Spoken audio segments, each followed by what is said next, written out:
பானுமதி அம்மா கேள்விகளை அனுப்பியிருக்கிறீர்கள். உங்களை வணங்குகிறேன். உங்கள் கேள்விகளை படிக்கின்றேன். தன்னை உணர என்ன செய்ய வேண்டும்?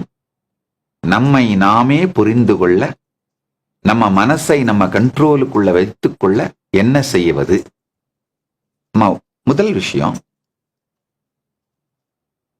நம்ம மனசு ஒரு பொருள் அல்ல, செயல். Mind is not a noun, it's a verb. ஒரு எளிமையான மனதை பற்றிய புரிதல் நமக்கு வந்துவிட்டாலே நம் மனம் எந்த தொந்தரவும் சங்கடமும் துக்கமும் அளிக்காமல் நாம் ஆனந்தத்தோடும் வெற்றியோடும் வாழ்வதற்காக ஒரு கருவியாக மாறிவிடும். அதாவது மனதை நீங்க ஒரு ஆப்ஜெக்ட் நினைச்சீங்கன்னா அதை எப்படி கண்ட்ரோல் பண்றதுன்னு நினைப்பீங்க. இப்போ உங்களுடைய கேள்வியை பார்த்தீங்கன்னா, நம்ம மனசை நம்ம கண்ட்ரோலுக்குள்ள வச்சுக்க என்ன செய்யறதுன்னு கேக்குறீங்கம்மா. மனம் ஒரு ஆப்ஜெக்டும் இல்ல, பர்சனும் இல்ல.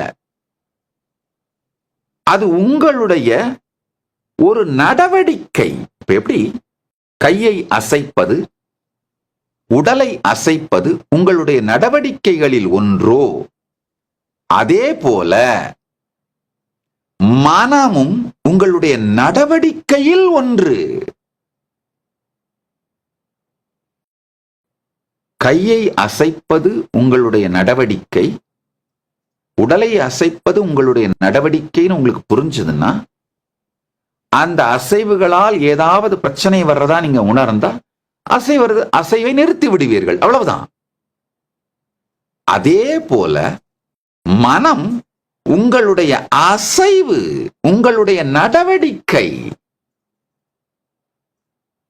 அது புரிந்தால், அது அந்த மனதினுடைய அசைவினால் ஏதாவது சங்கடம் பிரச்சனைகள் வரும் என்று தெரிந்தால் உடனடியாக நீங்கள் அதை நிறுத்திவிட முடியும். மனச ஒரு ஆப்ஜெக்டாவோ பர்சனாவோ நம்ம கண்ட்ரோல்ல இல்லாத ஒரு என்டிட்டியாவோ நீங்கள் கருதுவதுதான் முதல் தவறு.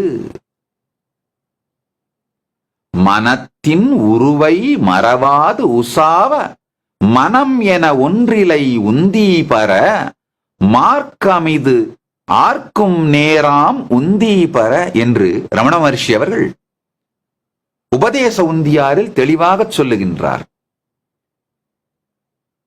ஆழ்ந்து கேளுங்கள். மனம் உங்களுடைய செயல்பாடுகளில் ஒன்று. இது புரிஞ்சாலே உங்க மனசுக்கு, அதனோட செயல்பாடுகளுக்கு, அதனோட இயக்கத்திற்கு எது சரி எது தவறு என்கின்ற தெளிவும் உங்க மனசுக்கு கான்ஷியஸ் ஆக்சஸ் உங்களுக்கு கிடைச்சிரும். You will have a conscious access to your mind. நம்ம அடிப்படையாக சரி செய்ய வேண்டியது, மனம் பொருள் அல்ல, மனம் வேறொரு நபர் அல்ல, மனம் உங்களுடைய இயக்கம். இப்போ நம்ம கையை இயக்கிறோம், வேணான்னா வச்சு இயக்கத்தை நிறுத்திடுறோம். அதே போல நம்ம வேணும்னா மனசை இயக்கலாம், வேணான்னா நிறுத்திடலாம். வேணும்னா வேண்டிய திசையில் இயக்கலாம், வேணான்னா வேறு திசையில் இயக்கலாம். அதுபோல அது நம்முடைய ஒரு இயக்கம் என்பதை அடிப்படையாக புரிந்து கொள்ளுங்கள். இது புரிந்து கொண்டு இதை அனுபவமாக மாற்றிக்கொள்வது ரொம்ப எளிமையான தியானங்கள் மூலமாவே செஞ்சிட முடியுமா? ரொம்ப எளிமையான தியான முறைகள் நம்முடைய ஆகமங்களிலும் உபனிஷதங்களிலும் விளக்கப்பட்டிருக்கு. ஆஸ் நித்யானந்தான்ற என்னுடைய ஏஐ ஒன்று ரிலீஸ் பண்ணியிருக்கோம். உலகம் முழுமைக்குமாக இலவசமாக அதை கொடுத்துருக்கோம். அதுல போய் நீங்க மெடிடேஷன் மெத்தட்ஸ்ன்னு கேட்டீங்கன்னா அது ரொம்ப அழகா உங்களுக்கு கஸ்டமைஸ் பண்ணி உங்களுக்கு நேரடியா உபயோகமாகக்கூடிய உங்கள் பிரச்சனைகளுக்கு தீர்வு கொடுக்கக்கூடிய மெடிடேஷனை கொடுத்துருமா. இதுக்காக ஒரு தனி மாடல் டெவலப் பண்ணி அப்லோட் பண்ணியிருக்கோம்.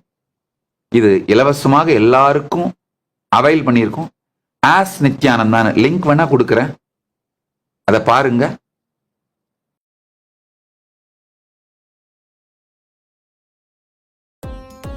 Nityanandam, thank you for watching, and if you found the video enlightening, Please give it a like, share it with your loved ones, and subscribe to stay connected with us. don't forget to click the bell icon to receive the notifications.